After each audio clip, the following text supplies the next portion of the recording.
Bueno, ya son las 2:40. Hablemos de lo que usted nos pidió y además de lo que es tema. Y es Donald Trump, y es saber justamente cómo debemos tomar todos los dichos, todo lo que ha estado ocurriendo, cómo los debemos tomar los mexicanos, qué es auténticamente lo que está pasando. Tenemos unos 20 minutos para platicar de este tema.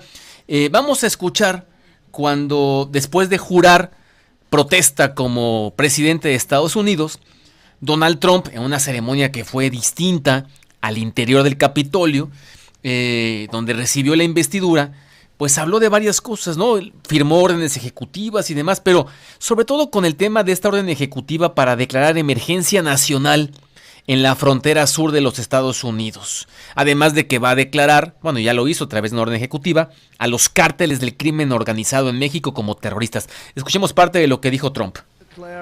Declararé una emergencia nacional en nuestra frontera sur. Todo ingreso ilegal será detenido de inmediato y comenzaremos el proceso de devolver a millones sobre millones de extranjeros delincuentes a los lugares de donde vinieron.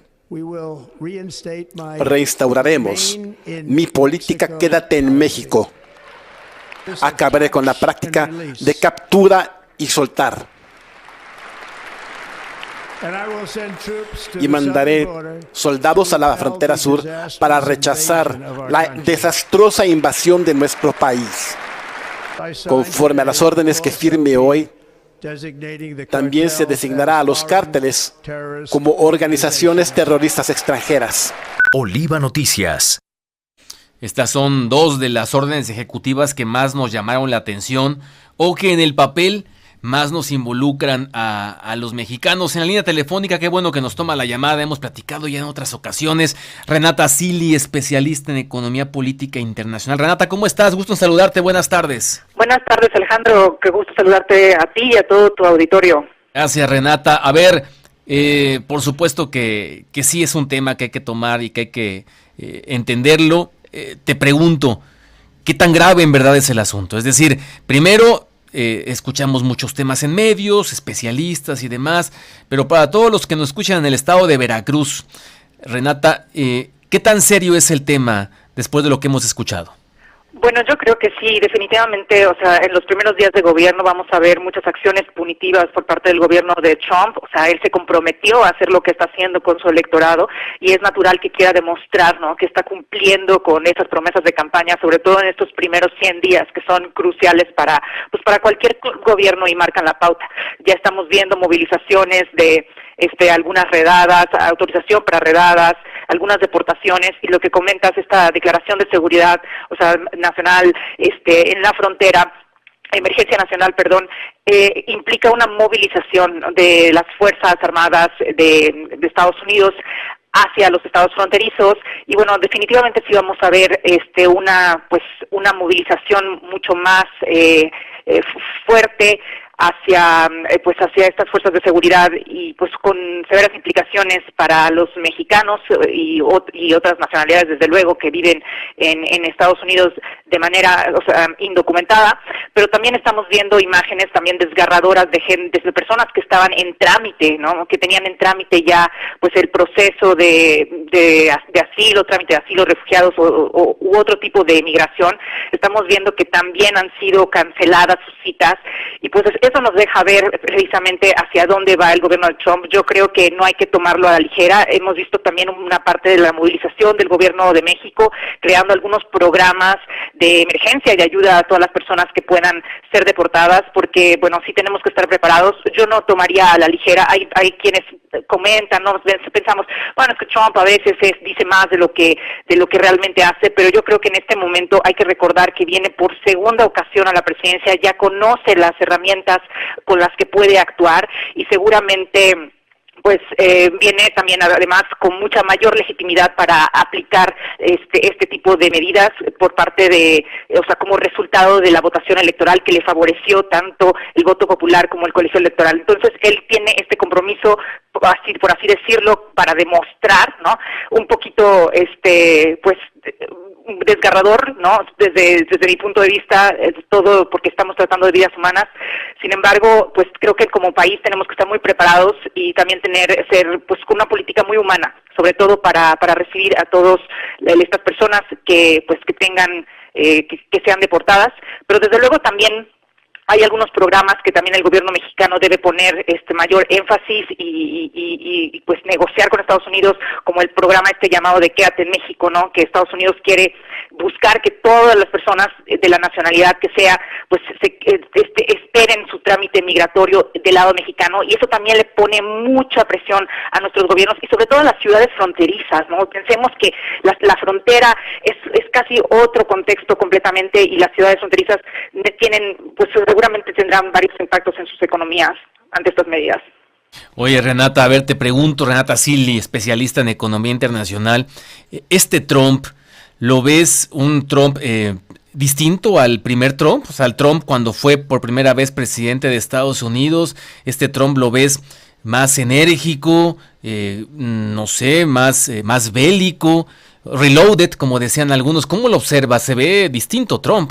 Sí, definitivamente. Yo veo a un Trump que llega, pues muy vengativo a la Casa Blanca. Podemos ver, ¿no? Desde algunas medidas y órdenes que está, aplicando, están dirigidas a personajes de su administración pasada que le fueron para él, pues desleales, ¿no? Que se opusieron a él. Entonces, seguramente va a haber, pues, bastantes represalias a todas las personas que, pues, formaron parte de su gabinete y por diferencias renunciaron, todos aquellos que, pues, votaron republicanos a favor del juicio político.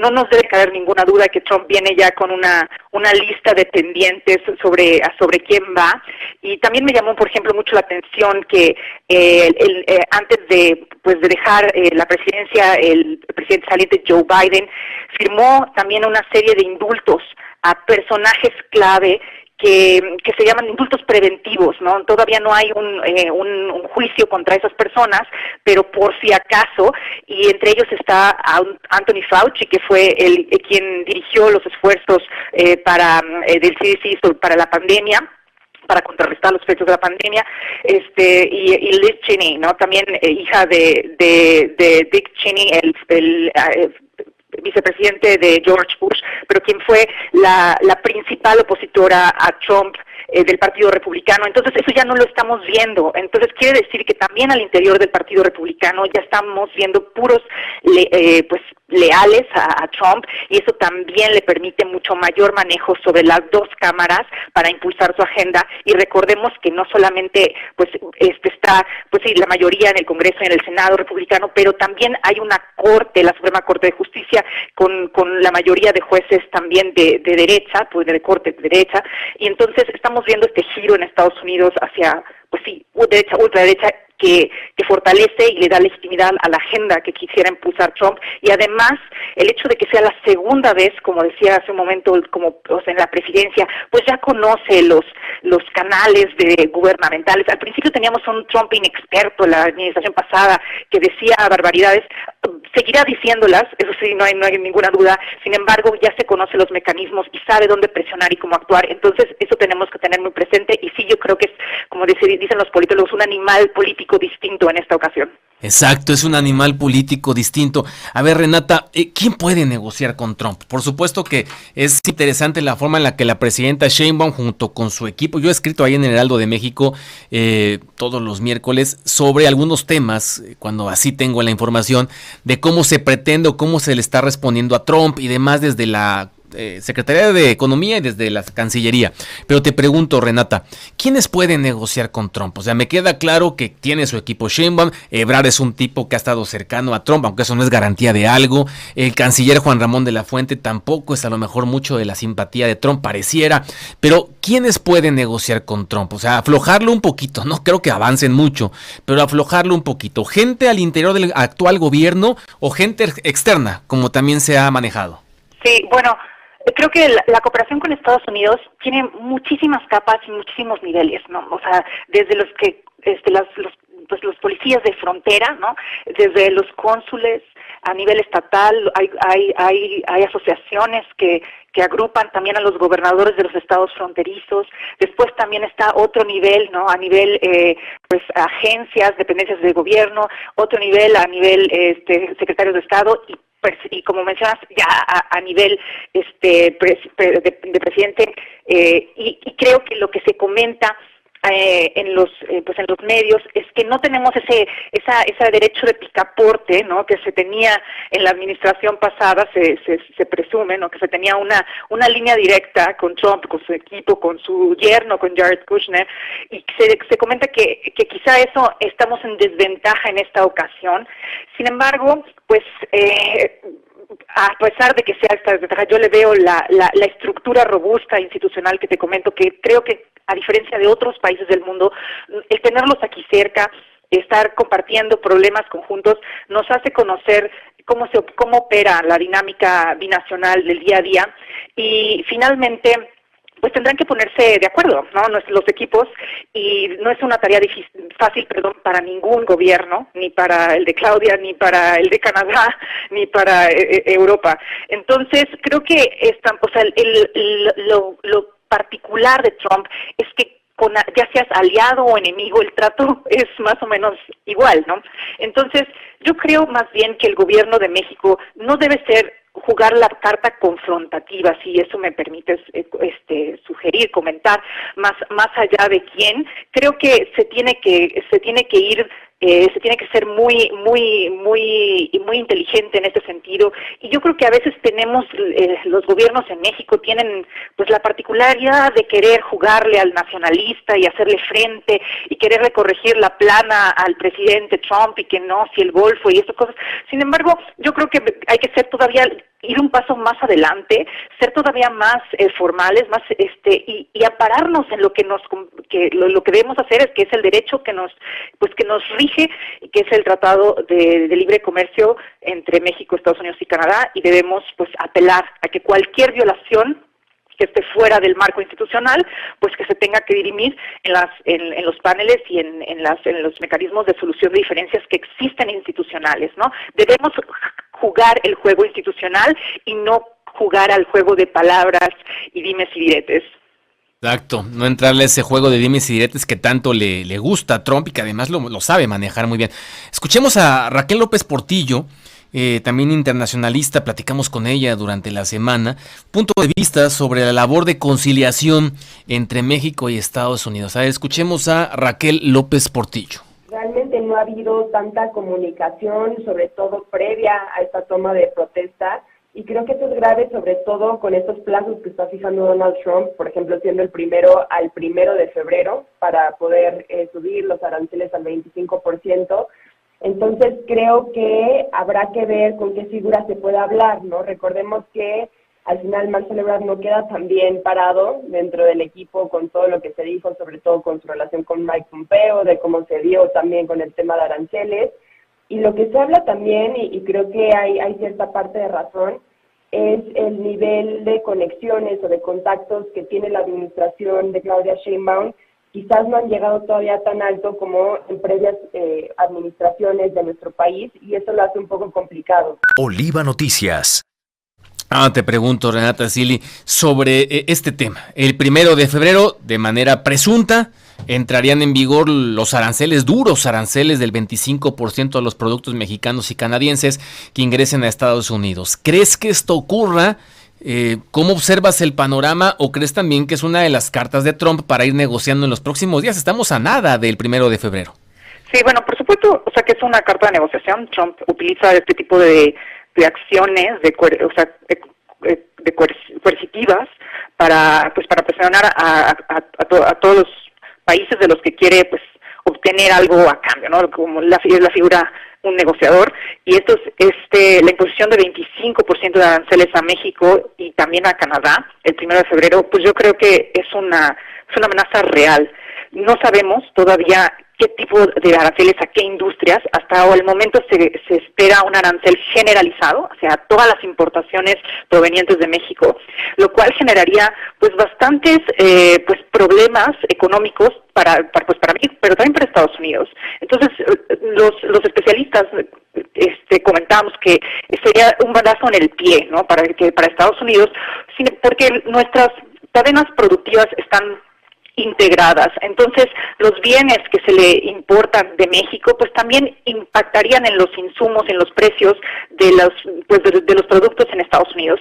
Y Trump aseguró y comentó que una de las propuestas, ¿no?, de campaña y también en su discurso inaugural era reducir los niveles de inflación, y esta medida va completamente contraria a esta propuesta, porque pues un aumento de los precios, por supuesto, en la frontera de las importaciones implicaría también un aumento a los precios adentro del país. Yo creo que no hay que tomarlo a la ligera. Lo que sí estamos todavía no se conoce, como decía, me gustaría, pues hay que esperar en ese momento a qué tipo de industrias es al que se va a aplicar el arancel, y también cuál es la temporalidad. También he escuchado a otros expertos que recomiendan tomar esto con cautela y considerar que es posible que haya un plazo de tiempo en el que sean estos aranceles que no van a ser permanentes. Entonces hay que, de nuestra parte, del lado de México, hay que tomar medidas precautorias para enfrentar este momento. Sin embargo, seguramente pondrá mucha atención en las negociaciones previas a la revisión del TEMEC, que es el próximo año, en 2026. Oye, Renata, ya para irnos, Renata Zilli, especialista en economía y política internacional, te pregunto, ¿cómo se debe tomar esto, la forma en la cual la presidenta Sheinbaum ha tocado el tema en las mañaneras, ¿no? Desde la comunicación no verbal hasta la forma en la que habla, pareciera muy frontal hacia Trump, ojo por ojo, diente por diente, incluso con alguna sonrisa en la boca, ironizando. ¿Qué te parece este trato que ha dado Sheinbaum hasta ahorita? ¿Crees que continúe? ¿Cuál es tu punto de vista? Sí, como te mencionaba, yo creo que, a mí me parecería, lo más apropiado es no jugar la carta confrontativa. Yo creo que todos estos mensajes que hace Claudia Sheinbaum en la mañanera, como comentas, de mujer fuerte, van, creo que más dirigidos a una audiencia nacional, pero tampoco me iría al otro extremo de ser, de complacer todo lo que Trump indique y ponérsele en bandeja de plata, porque tenemos el ejemplo de Canadá, de Justin Trudeau, que tampoco jugó esa carta y tampoco le fue muy bien, incluso hasta al grado de tener una crisis al interior de su gobierno. Entonces, tenemos que ser muy cuidadosos en cómo jugar esta carta internacional, doméstica y tratar de balancear las fuerzas opositoras. Desde luego que hay muchos radicales al interior de Morena que buscan con una postura confrontativa con Estados Unidos, es parte de su ideología, y yo creo que también ahí Claudia tiene que jugar un poco con esto, pero creo que en general, y lo que el mundo ha aprendido, no solamente México, México tendría también que fijarse en otras experiencias de otros países, cómo están respondiendo, y creo que la mejor forma es no ser confrontativos, irnos por los canales institucionales y también por donde está nuestra fortaleza, que es la competencia y la internacional, la competitividad que tenemos frente a Estados Unidos, en el que nuestras empresas y sus empresas dependen de nuestros trabajadores, de nuestro comercio internacional, y finalmente nosotros somos una región que hemos venido construyendo en los últimos 30 años, y recordemos que la mayor preocupación de Estados Unidos en este momento también es la amenaza comercial frente a China, y México es aliado de Estados Unidos. Entonces nosotros tenemos que jugar en esas tres bandas y ser muy cuidadosos y no darle de qué hablar, porque no le hace falta a Trump. Entonces tenemos que ser muy institucionales y no jugar su juego. Absolutamente de acuerdo, Renata. Gracias por tomar esta comunicación. Te mandamos un fuerte abrazo y también pronta recuperación. Sabemos que recién te operaron. Renata Zilli, abrazos. Gracias. Buenas tardes. Gracias, buenas tardes. Ahí está Renata Zilli, especialista internacionalista, platicando sobre el tema de Trump. Creo que pudimos tocar varios puntos interesantes. Ya nos vamos. Federico Ríos, Emanuel Romero, Edgar Salomón Flores, Eli Portillo y todo el gran equipo de Oliva Noticias. Gracias. Que tenga buena tarde. Provecho. Oliva Noticias.